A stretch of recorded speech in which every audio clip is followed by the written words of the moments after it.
દરેક માણસ માટે એનું ઘર અને એની ઓળખ સૌથી કિંમતી હોય છે. એ ઓળખ જે એની ભાષા, એની સંસ્કૃતિ અને હજારો વર્ષોથી એની પેઢીઓ જ્યાં વસતી આવી છે એ જમીન સાથે જોડાયેલી હોય છે. પણ કલ્પના કરો કે જો કોઈ આખા સમુદાયને રાતોરાત પોતાની જમીન, પોતાનું ઘર છોડી અને ભાગી જવું પડે, જ્યારે વર્ષોનો ભાઈચારો અને વિશ્વાસ નફરત અને હિંસામાં બદલાઈ જાય, ત્યારે માત્ર બચી રહે છે પ્રશ્નો, પીડા અને એવા ઘા કે જે દાયકાઓ સુધી ભરાતા નથી. અને આવું જ કંઈક થયું 1990માં કાશ્મીરમાં. એ કાશ્મીર જેને ધરતી પરનું સ્વર્ગ કહેવાય છે, ત્યાં રહેતા કાશ્મીરી પંડિતો સાથે. એ ઘટના જેણે હજારો પરિવારને પોતાના જ દેશમાં શરણાર્થી બનાવી દીધા. પણ આશ્ચર્યની વાત એ છે કે 35 વર્ષ વીતી ગયા હોવા છતાં આ ઘટના અને એની પાછળનું સત્ય આજે પણ ક્યાંક ઇતિહાસના પાનાઓમાં દબાયેલું દેખાય છે. ક્યારેક તેને રાજકીય ષડયંત્ર કહી અને ટાળી દેવામાં આવે છે, તો ક્યારેક તેને માત્ર આતંકવાદી હિંસા ગણવામાં આવે છે. પણ શું હતું એ સત્ય? આવું કેમ થયું કે સદીઓથી સાથે રહેતા પાડોશીઓ એકબીજાના દુશ્મન બની ગયા? અને સૌથી મોટો સવાલ, કોણ હતું આ ભયાનક ઘટના પાછળ જવાબદાર? તો આજના વિડીયોમાં આપણે 1990ના એ કાળા અધ્યાયના કોયડા ઉકેલવાનો પ્રયાસ કરીશું. નમસ્કાર મિત્રો, હું છું હિરેન બારિયા અને તમારું સ્વાગત છે તત્વ ગુજરાતી ઉપર, કે જ્યાં આપણે મળીએ છીએ અને અલક મલકની વાતો કરીએ છીએ. તો આજે આપણે વાત કરવાના છીએ એક એવી દર્દનાક ઘટનાની કે જે ભારતના ઇતિહાસમાં એક ઘા બનીને સામે આવે છે. આમ તો આ ઘટના 1990માં થઈ, પણ આના મૂળ સમજવા માટે આપણે એ સમયના કાશ્મીરને સમજવું પડશે. કાશ્મીર માત્ર સુંદર ખીણો અને પહાડોની ભૂમિ નહોતી, પણ સંસ્કૃતિ અને જ્ઞાનનો એક મોટો વારસો હતો. આ વારસાના કેન્દ્રમાં હતા કાશ્મીરી પંડિતો. હવે અહીંયા એ સમજવું જરૂરી છે કે આ કાશ્મીરી પંડિતો ઘાટીના મૂળ નિવાસી છે, જેમનો ઇતિહાસ 5000 વર્ષથી પણ વધુ જૂનો હોવાનું માનવામાં આવે છે. મધ્યયુગમાં મોટા પાયે ધર્માંતરણ થયું, તેમ છતાં પંડિતો એકમાત્ર હિન્દુ સમુદાય તરીકે ત્યાં ટકી રહ્યા. તેઓ લઘુમતી હતા, પણ કાશ્મીરની બૌદ્ધિક અને સાંસ્કૃતિક ઓળખનો એક મહત્વનો ભાગ હતા. શિક્ષણ, પ્રશાસન અને સાહિત્યમાં તેમનું યોગદાન ઘણું મોટું હતું. આ જ કારણે કાશ્મીરને શારદા પીઠ એટલે કે જ્ઞાનનું કેન્દ્ર માનવામાં આવતું હતું, અને તેના નિર્માણમાં પંડિતોની મુખ્ય ભૂમિકા હતી. સદીઓથી કાશ્મીરી પંડિતો અને કાશ્મીરી મુસ્લિમો વચ્ચે એક ખાસ સંબંધ હતો, જેને કાશ્મીરિયત તરીકે ઓળખવામાં આવે છે. આ માત્ર શબ્દ નથી, પણ સાથે રહેવાની એક ભાવના હતી. બંને સમુદાયો એકબીજાના તહેવારોમાં ભાગ લેતા, સુખ દુઃખમાં સાથ આપતા. તેમની બોલી, પહેરવેશ અને રહેણી કહેણીમાં પણ ઘણી સમાનતાઓ હતી. જોકે આઝાદી પછી સ્થિતિ ધીમે ધીમે બદલાવવા લાગી. 1950ના દાયકામાં જમીન સુધારણા કાયદાને કારણે ઘણા પંડિત પરિવારોએ જમીન ગુમાવી અને આર્થિક કારણોસર ઘાટી છોડી દીધી. તેમ છતાં 1981 સુધીમાં ઘાટીમાં કાશ્મીરી પંડિતોની વસ્તી કુલ વસ્તીના લગભગ 5% જેટલી હતી. તેઓ લઘુમતીમાં હોવા છતાં સરકારી નોકરીઓ અને શિક્ષણમાં તેમની હાજરી નોંધપાત્ર હતી, જેણે ક્યારેક સ્થાનિક સ્તરે અસંતોષ પણ પેદા કર્યો હતો. પણ કાશ્મીરિયતની ભાવના એટલી મજબૂત હતી કે આ નાના મોટા મતભેદો ક્યારેય મોટા સંઘર્ષમાં ફેરવાયા નહોતા. પણ કોઈને પણ ખબર નહોતી કે રાજકીય રમતો, સરહદ પારના ષડયંત્રો અને ધાર્મિક કટ્ટરતાનું આ ઝેર આ શાંતિપૂર્ણ વાતાવરણને એક દિવસ આગ લગાડવાનું હતું. તો પ્રશ્ન એ છે કે આખરે આ નફરતની આગ લાગી કેવી રીતે? તો આ પ્રશ્નનો જવાબ શોધવા માટે આપણે 1980ના દાયકામાં જવું પડશે. આ દાયકો કાશ્મીર માટે રાજકીય અસ્થિરતા અને વધતી જતી ધાર્મિક કટ્ટરતાનો સમય હતો. આ બધાની શરૂઆત 1975ના કાશ્મીર કરારથી થઈ, જે વડાપ્રધાન ઇન્દિરા ગાંધી અને શેખ અબ્દુલ્લા વચ્ચે થયો. આ કરારનો હેતુ કાશ્મીરને ભારત સાથે વધુ મજબૂત રીતે જોડવાનો હતો, પણ ઘણા સ્થાનિક બહુમતી લોકોએ તેને કાશ્મીરની સ્વાયત્તતા પર સીધા હુમલા તરીકે જોયો. આ દરમિયાન શેખ અબ્દુલ્લા પર એવા પણ આરોપ લાગ્યા કે તેમને સત્તા બચાવવા માટે સાંપ્રદાયિક રાજનીતિનો સહારો લીધો, જેણે કાશ્મીરના બહુસાંસ્કૃતિક ચરિત્રને બદલવાની શરૂઆત કરી. પરિસ્થિતિ ત્યારે વધુ વણસી જ્યારે કેન્દ્ર સરકારે કાશ્મીરની રાજનીતિમાં સીધી દખલગીરી શરૂ કરી. 1984માં ગવર્નર જગમોહને ફારૂક અબ્દુલ્લાની ચૂંટાયેલી સરકારને બરતરફ કરી. આ ઘટનાને કાશ્મીરી જનતાએ લોકશાહીની હત્યા તરીકે જોઈ. આ ગુસ્સા અને અસંતોષનો ફાયદો પાકિસ્તાને ઉઠાવ્યો. પાકિસ્તાનની ગુપ્તચર એજન્સી ISIએ કાશ્મીરી યુવાનોને ભારત વિરુદ્ધ ભડકાવવાનું અને હથિયાર અને તાલીમ આપવાનું શરૂ કર્યું. બહેરહાલ 1987ની વિધાનસભા ચૂંટણી કાશ્મીરના ઇતિહાસમાં એક કાળો અધ્યાય બની. આ ચૂંટણીમાં મોટા પાયે ધાંધલીના આરોપો લાગ્યા. મુસ્લિમ યુનાઇટેડ ફ્રન્ટ, જેને લોકોનું ભારે સમર્થન હતું, આ પાર્ટી હારી ગઈ. જે યુવાનો મતથી પરિવર્તન લાવવા માંગતા હતા, તેઓ હવે માનવા લાગ્યા કે બંદૂક સિવાય બીજો કોઈ રસ્તો નથી. આમાંથી જ જમ્મુ કાશ્મીર લિબરેશન ફ્રન્ટ અને હિઝબુલ મુજાહિદ્દીન જેવા આતંકવાદી સંગઠનોનો ઉદય થયો. JKLF કાશ્મીરની આઝાદીની વાત કરતું હતું, જ્યારે હિઝબુલ મુજાહિદ્દીન પાકિસ્તાનના સમર્થનથી કાશ્મીરને પાકિસ્તાનમાં ભેળવી અને ઇસ્લામિક શાસન સ્થાપવા માંગતું હતું. આમ 1980ના દાયકાના અંત સુધીમાં કાશ્મીર એક એવા જ્વાળામુખી પર બેઠું હતું જે ગમે ત્યારે ફાટી શકે તેમ. હવે વાત માત્ર રાજકીય અધિકારોની નહોતી રહી, પણ એક એવા સંઘર્ષની હતી જેમાં આખા સમુદાયને નિશાન બનાવવાની ભૂમિકા તૈયાર થઈ રહી હતી. પણ આ આતંક માત્ર હથિયારોથી નહોતો ફેલાવવામાં આવતો, તેની પાછળ એક બહુ મોટું મનોવૈજ્ઞાનિક ષડયંત્ર પણ હતું. સામાન્ય મુસ્લિમ જનતાના મનમાં પંડિતો વિરુદ્ધ ઝેર ઘોળવા માટે એક એવો ખોટો પ્રચાર કરવામાં આવ્યો કે આ પંડિતો ખરેખર ભારતના જાસૂસ છે અને તેઓ આઝાદીના રસ્તામાં રોડા નાખી રહ્યા છે. હવે અહીંયા જે આઝાદીની વાત થઈ રહી છે તે કાશ્મીરની ભારતથી આઝાદીની છે. આ વાતને પણ ધ્યાનમાં રાખવી જરૂરી છે. આતંકવાદી સંગઠનોએ એવો માહોલ ઉભો કર્યો કે જો કાશ્મીરને આઝાદ કરવું હોય તો પહેલા આ જાસૂસો એટલે કે કાશ્મીરી પંડિતોને અહીંથી સાફ કરવા પડશે. જે લોકો સદીઓથી સાથે રહેતા હતા તેમના મનમાં શંકાના બીજ રોપવામાં આવ્યા. પરિસ્થિતિ એવી બની ગઈ કે એક સામાન્ય માણસ પણ પોતાના પંડિત પાડોશીને દુશ્મનની નજરે જોવા લાગ્યો. આ પાછળનો હેતુ એ હતો કે જ્યારે હિંસા શરૂ થાય ત્યારે બહુમતી સમાજ કાં તો ચૂપ રહે અથવા તો આ હિંસાની અંદર જોડાઈ જાય. વર્ષ 1989 આવતા સુધીમાં આતંકવાદી સંગઠનોએ એક આયોજનબદ્ધ યોજના હેઠળ કાશ્મીરી પંડિતોને નિશાન બનાવવાનું શરૂ કર્યું. તેમનો ઉદ્દેશ્ય સ્પષ્ટ હતો: ભય અને આતંક ફેલાવી અને પંડિતોને કાશ્મીર છોડવા માટે મજબૂર કરવા.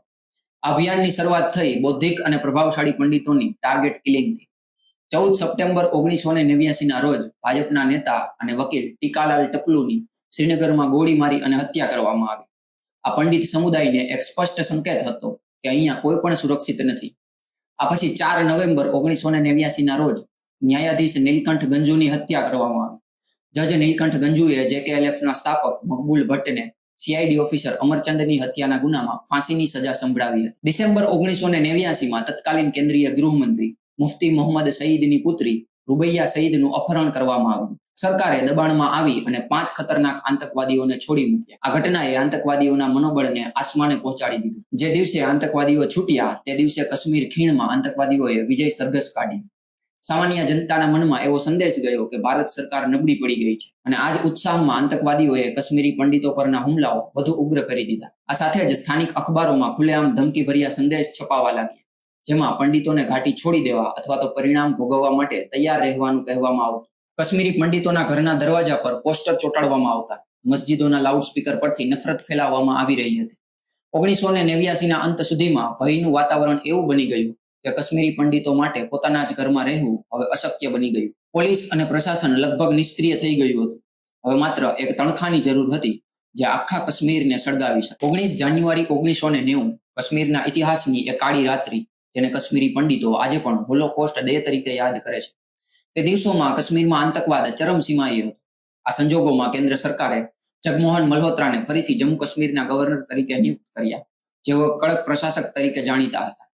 જગમોહન મલ્હોત્રાની નિયુક્તિ થતાં જ તત્કાલીન મુખ્યમંત્રી ફારૂક અબ્દુલ્લાએ વિરોધમાં રાજીનામું આપ્યું. આ રાજકીય શૂન્યાવકાશનો આતંકવાદીઓએ ભરપૂર ફાયદો ઉઠાવ્યો. 19 જાન્યુઆરીની સાંજે કાશ્મીરની લગભગ બધી જ મસ્જિદોના લાઉડસ્પીકર એક સાથે ગુંજી ઉઠ્યા. તેમાંથી નફરત અને હિંસાના સંદેશાઓ વરસવા લાગ્યા. એલાન થઈ રહ્યું હતું કે અહીં શું ચાલશે તો નિઝામે મુસ્તફા, અને સૌથી ભયાનક નારો હતો રાલીવ સાલીવ યા ગાલીવ, જેનો અર્થ હતો કાં તો ધર્મ બદલો, કાં તો અહીંથી ભાગી જાઓ અથવા તો મરવા માટે તૈયાર રહો. આ કોઈ તાત્કાલિક બનેલી ઘટના નહોતી, પણ એક આયોજનબદ્ધ ષડયંત્ર હતું. કાશ્મીરી પંડિતો પોતાના ઘરોમાં કેદ થઈ ગયા. સૌથી વધુ કમનસીબની વાત તો એ હતી કે જે પાડોશીઓ સાથે તેઓએ સવારે ચા પીધી હતી, સાંજે એ જ પાડોશીઓના હાથમાં પંડિતોના ઘરની યાદી હતી. વર્ષોનો ભાઈચારો અને કાશ્મીરિયત જાણે એક જ રાતમાં ઓગળી ગયા હતા. ઘણા એવા કિસ્સાઓ પણ સામે આવ્યા જેમાં પાડોશીઓએ જ આતંકવાદીઓને રસ્તો બતાવ્યો કે કયા ઘરમાં પંડિતો રહે છે અને કયા ઘરમાંથી કેટલી સંપત્તિ મળી શકે છે. જેમની સાથે બાળપણ વીત્યું હતું, જેમના ઘરે લગ્ન પ્રસંગે જમવા માટે જતા હતા, એ જ લોકો આજે બારીમાંથી જોઈ રહ્યા હતા અને કોઈ મદદ માટે આગળ નહોતું આવતું. વિશ્વાસનો એવો ભયાનક ભંગ થયો કે પંડિતોને સમજાઈ ગયું કે હવે આ જમીન ઉપર તેમનું કોઈ જ નથી. કાશ્મીરના એ રસ્તાઓ જ્યાં ક્યારેક મંદિરોની ઘંટડીઓ અને ભજન ગુંજતા હતા, હવે ત્યાં માત્ર નફરતની ચીસો અને લોહી તરસ્યા નારાઓ સંભળાતા હતા. બહાર હજારો લોકોના ટોળા ઉતરી આવ્યા હતા. વીજળી કાપી નાખવામાં આવી હતી. તે રાત્રે પંડિતો પાસે ફક્ત 3 જ વિકલ્પો હતા: કાં તો ધર્મ બદલવો, મરવું અથવા તો પોતાનું સર્વસ્વ છોડી અને કાશ્મીરમાંથી ભાગી જવું. એક પછી એક કાશ્મીરી પંડિત પરિવારોએ ત્રીજો સૌથી પીડાદાયક વિકલ્પ પસંદ કર્યો. જે હાથમાં આવ્યું તે લઈને અને મોટા ભાગના તો ખાલી હાથે જ તેઓ પોતાના ઘર છોડી અને ભાગ્યા. થોડા જ મહિનાઓમાં લગભગ 90,000 થી 1 લાખ પંડિતો, જે કુલ પંડિત વસ્તીના મોટા ભાગના હતા, તેઓ વિસ્થાપિત થઈ ગયા હતા. કેટલાક અંદાજો આ આંકડો 3 થી 6 લાખ સુધીનો પણ બતાવે છે. JKLFનો કુખ્યાત આતંકવાદી બિટ્ટા કરાટે, જેનું અસલી નામ ફારૂક અહેમદ ડાર હતું, તેણે પોતાના એક ઇન્ટરવ્યુમાં સ્વીકાર્યું કે તેણે 20 થી વધુ કાશ્મીરી પંડિતોની હત્યા કરી હતી. अच्छा, आपने कितने लोगों की जानें ली? मुझे याद नहीं कितने लोग मारे। यानी आपने इतने सारे लोग मार डाले कि आपको नहीं। ये भी नहीं याद कि आपने कितने लोग मार डाले? 10-12 हम मारे होंगे। 10-12 की 20? अब 20 ही है, अगर 20 ही मारे होंगे। सारे के सारे कश्मीरी पंडित थे कि कोई मुसलमान भी थे उसमें? मुस्लिम थे उसमें। कितने मुस्लिम, कितने कश्मीरी पंडित थे? ज्यादा कश्मीरी पंडित थे। जी।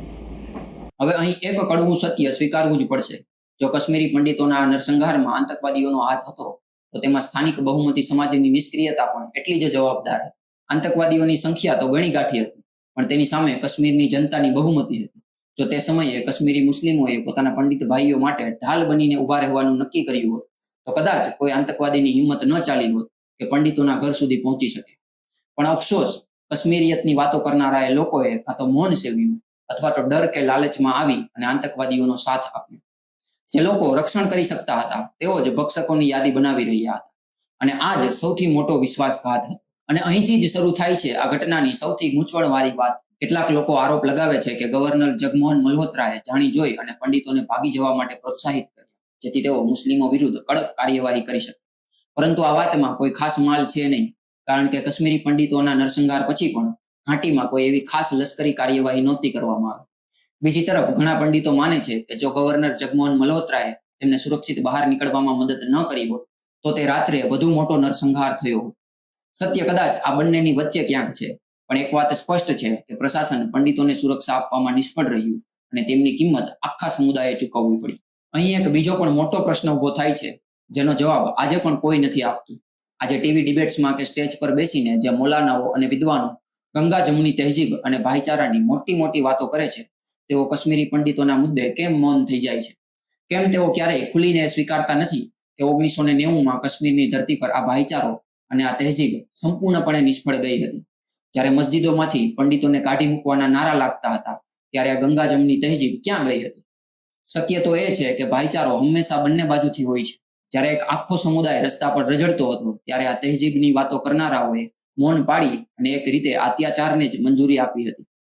આ દંભ આજે પણ કાશ્મીરી પંડિતોના ઘા પર મીઠું ભભરાવવાનું કામ કરે છે. કાશ્મીરમાંથી જીવ બચાવીને ભાગેલા પંડિતો માટે આ તેમની પીડાનો અંત નહોતો, પણ એક નવા સંઘર્ષની શરૂઆત હતી. જે લોકો પોતાના સુંદર ઘરોમાં રહેતા હતા તેઓ આજે પોતાના જ દેશમાં શરણાર્થી બની ગયા હતા. જમ્મુ અને દિલ્હીના શરણાર્થી શિબિરોમાં તેમનું જીવન નરકથી ઓછું નહોતું. આ શિબિરો ફાટેલા તંબુઓ અથવા એક રૂમના ક્વાર્ટર્સ હતા. કાશ્મીરની ઠંડીમાં રહેવા માટે ટેવાયેલા લોકો માટે દિલ્હીની ગરમી અસહ્ય હતી. સ્વચ્છ પાણી અને શૌચાલય જેવી મૂળભૂત સુવિધાઓનો અભાવ હતો.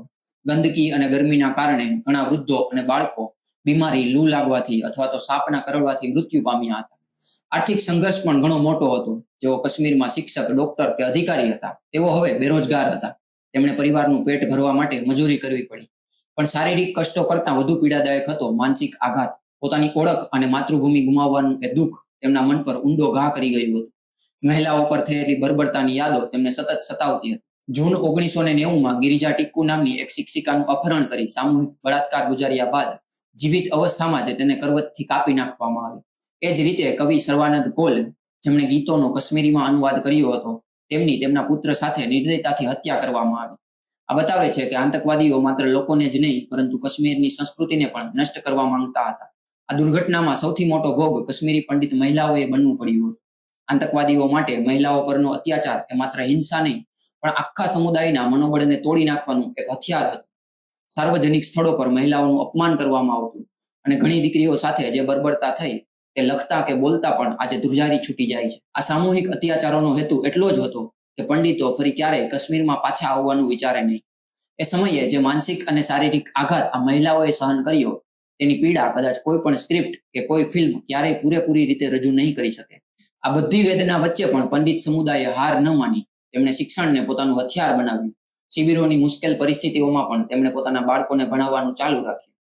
આજે એ પેઢી દેશ વિદેશમાં પોતાનું નામ રોશન કરી રહી છે, જે તેમના માતા પિતાના બલિદાનનો જીવતો પુરાવો છે. પંડિતોની સાથે કાશ્મીરના હજારો વર્ષ જૂના ધાર્મિક અને સાંસ્કૃતિક વારસાને પણ નિશાન બનાવવામાં આવ્યું.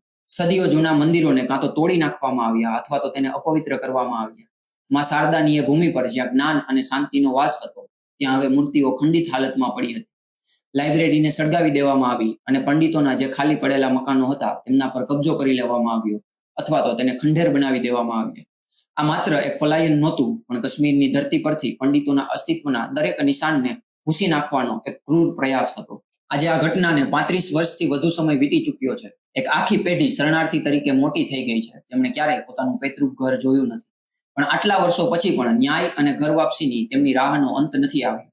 કાયદાકીય રીતે જોઈએ તો આ એક સંપૂર્ણ વહીવટી નિષ્ફળતા હતી. વર્ષો પછી જ્યારે સુપ્રીમ કોર્ટમાં આ મામલે તપાસ કરવાની અરજીઓ કરવામાં આવી, ત્યારે અદાલતે એવું કહીને અરજીઓ ફગાવી દીધી કે હવે ઘણો સમય વીતી ગયો છે અને પુરાવાઓ મળવા મુશ્કેલ છે. આ ટેકનિકલ કારણોને લીધે હજારો હત્યાના ગુનેગારો આજે પણ ખુલ્લેઆમ ફરી રહ્યા છે. ન્યાયતંત્રની આ લાચારીએ કાશ્મીરી પંડિતોના ઘા પર મીઠું લગાવવાનું કામ કર્યું છે, કારણ કે પોતાના જ દેશમાં ન્યાય મેળવવા માટે તેમને 35 વર્ષો સુધી માત્ર તારીખો જ મળી છે. સરકારો દ્વારા પુનર્વસન માટે ઘણા પેકેજોની જાહેરાત પણ કરવામાં આવી. સાલ 2008માં સરકારે 6000 નોકરીઓ અને 6000 ટ્રાન્ઝિટ મકાનોનું પેકેજ જાહેર કર્યું. કેટલાક પંડિતો નોકરી સ્વીકારી અને કાશ્મીર પાછા ફર્યા, પણ તેઓ પોતાના ગામોમાં ન જઈ શક્યા. તેમને ઊંચી દિવાલોવાળી સુરક્ષિત કોલોનીમાં રહેવું પડ્યું, જે એક સુરક્ષિત જેલ જેવું જીવન હતું. 5 ઓગસ્ટ 2019ના રોજ ધારા 370 હટાવ્યા બાદ પંડિતોને આશા હતી કે તેમની સુરક્ષિત વાપસીનો માર્ગ ખુલશે, પણ જમીની વાસ્તવિકતા બહુ બદલાઈ નહોતી. તાજેતરના વર્ષોમાં જ કાશ્મીરમાં ફરીથી પંડિતો અને અન્ય હિન્દુઓની ટાર્ગેટ કિલિંગના દાખલાઓ સામે આવ્યા. આ ઘટનાઓએ ફરીથી ભયનું વાતાવરણ પેદા કર્યું હતું. વર્ષ 2022માં આવેલી ફિલ્મ ધ કાશ્મીર ફાઇલ્સે આ પીડાને દેશ અને દુનિયા સમક્ષ રજૂ કરી અને આ ભૂલાઈ ગયેલા ઇતિહાસ પર એક મોટી ચર્ચા જગાવી. પણ આ બધાની વચ્ચે પણ એક મોટો પ્રશ્ન વણઉકેલ્યો છે, અને તે છે ન્યાયનો. હજારો લોકોની હત્યા કરવામાં આવી, પણ આ ગુનાઓ માટે જવાબદાર લોકોને ભાગ્યે જ કોઈ સજા મળી છે. બિટ્ટા કરાતે જેવા આતંકવાદી જેમણે કેમેરા પર હત્યાઓ કબૂલી હતી, તે પણ એક સમયે પુરાવાના અભાવે છૂટી ગયો હતો. રાષ્ટ્રીય માનવ અધિકાર પંચે 1995માં કહ્યું હતું કે આ ઘટના નરસંહાર હતી, પરંતુ તેના પર કોઈ નક્કર કાર્યવાહી થઈ નથી. આજે કાશ્મીરી પંડિત સમુદાય એક એવા તબક્કે ઊભો છે જ્યાં તેમની ઓળખ અને સંસ્કૃતિ જોખમમાં છે. નવી પેઢી પોતાની મૂળ જમીન, ભાષા અને પરંપરાઓથી કપાઈ ગઈ છે. જો આપણે આ આખી ઘટનાને ટૂંકમાં સમજીએ તો આ કંઈ અચાનક થયેલી ઘટના નહોતી. 1989માં ટીકાલાલ ટપલુ જેવા નેતાઓની હત્યા અને છેલ્લે રૂબિયા સૈયદના અપહરણ પછી આતંકવાદીઓના વધેલા મનોબળનું આ પરિણામ હતું. આ ઘટનાને જોવાના આજે પણ અલગ અલગ દ્રષ્ટિકોણ છે. પંડિતો માટે આ એક આયોજનબદ્ધ નરસંહાર હતો, જ્યારે કેટલાક તેને સરકારની નિષ્ફળતા ગણે છે. પણ સત્ય એ છે કે 3 થી 5 લાખ લોકોએ ઘર છોડ્યા, હજારો લોકોના જીવ ગયા અને સદીઓ જૂની સંસ્કૃતિ વેર વિખેર થઈ ગઈ. આ માત્ર આંકડા નથી, પણ હજારો તૂટેલા સપનાઓ અને જીવતી લાશોની વાત છે. આ બધા વચ્ચે એક વાત ખાસ ધ્યાનમાં લીધા જેવી છે. જ્યારે આજે આપણે પાછા ફરીને જોઈએ છીએ, ત્યારે એક બહુ મોટો તફાવત આપણને નજરે પડે છે. જે આતંકવાદીઓએ અને સોકોલ્ડ ભટકેલા લોકોએ પંડિતો પાસેથી બધું જ છીનવી લીધું, તેમની આવનારી પેઢીઓ દાયકાઓ સુધી હાથમાં પથ્થરો લઈ અને ભટકતી રહી અને હિંસાની આગમાં પોતાની જિંદગી બરબાદ કરતી રહી. બીજી તરફ એ કાશ્મીરી પંડિતો હતા જેમણે શૂન્યમાંથી સર્જન કરવાનું હતું, જેમણે પોતાનું ઘર, પોતાની મિલકત અને પોતાની ઓળખ ગુમાવી હતી. તેમણે પથ્થર ઉપાડવાને બદલે પેન અને પુસ્તક ઉપાડ્યા. આજે એ જ વિસ્થાપિત પંડિતો દુનિયાની નામાંકિત સંસ્થાઓમાં ઉચ્ચ હોદ્દા પર સેટ થયેલા છે. આ બાબત આપણને એક બહુ મોટો પાઠ શીખવે છે કે લોકો તમારા હાથમાંથી તમારી સંપત્તિ છીનવી શકે છે, તમારું ઘર તોડી શકે છે, પણ તમારી બુદ્ધિ અને તમારી મહેનત કરવાની તાકાત કોઈ જ છીનવી શકતું નથી. તો બસ આ જ હતી કાશ્મીરી પંડિતોના પલાયનની કાળજું કંપાવી દે તેવી ઘટના. આ માત્ર કેટલાક આંકડાઓ નથી, પણ એક જીવંત ત્રાસદી છે જેણે હજારો પરિવારોના જીવનને વેર વિખેર કરી નાખ્યું. આ વાત છે વિશ્વાસઘાતની અને એક એવા સત્યની જેને દાયકાઓ સુધી દબાવવાનો પ્રયાસ કરવામાં આવ્યો. આપણે જોયું કે કેવી રીતે રાજકીય રમતો અને કટ્ટરતાએ કાશ્મીરીયતના ભાઈચારાને નફરતની આગમાં બાળી નાખ્યો. આજે પણ ન્યાય અધૂરો છે અને ઘર વાપસી એક સપનું છે, કારણ કે પુરાવાની અછત અને રાજકીય ઈચ્છાશક્તિના અભાવને કારણે આજે પણ કોઈ ચોક્કસ રીતે કહી શકતું નથી કે આ ભયાનક ઘટનાના અસલી ગુનેગારો કોણ હતા અને તેમને સજા કેમ ન મળી. આજે સમય બદલાયો છે, સરકારો બદલાય છે અને કાશ્મીરનો નકશો પણ અમુક હદે બદલાયો છે, પણ આજે પણ હજારો કાશ્મીરી પંડિતોની આંખમાં પેલી ઘરની જૂની ચાવીઓ એમ જ જીવંત છે. એ ચાવીઓ જે કદાચ હવે ક્યારેય તેમના અસલી દરવાજા નહીં ખોલી શકે, પણ એ ચાવીઓ તેમને યાદ અપાવતી રહેશે કે માનવતા ક્યારે અને કેવી રીતે હારી હતી.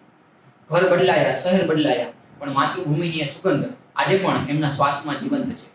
તો બસ આજના વિડીયોમાં આટલું જ. જો તમને લાગે કે આ ઇતિહાસ દરેક ભારતીય સુધી પહોંચવો જોઈએ તો આ વિડીયોને શેર કરજો. આ અંગે તમારા વિચારો કોમેન્ટ સેક્શનમાં જરૂર જણાવો. આપણે આવી જ રીતના મળતા રહેશું અને અલગ મલકની વાતો કરતા રહેશું.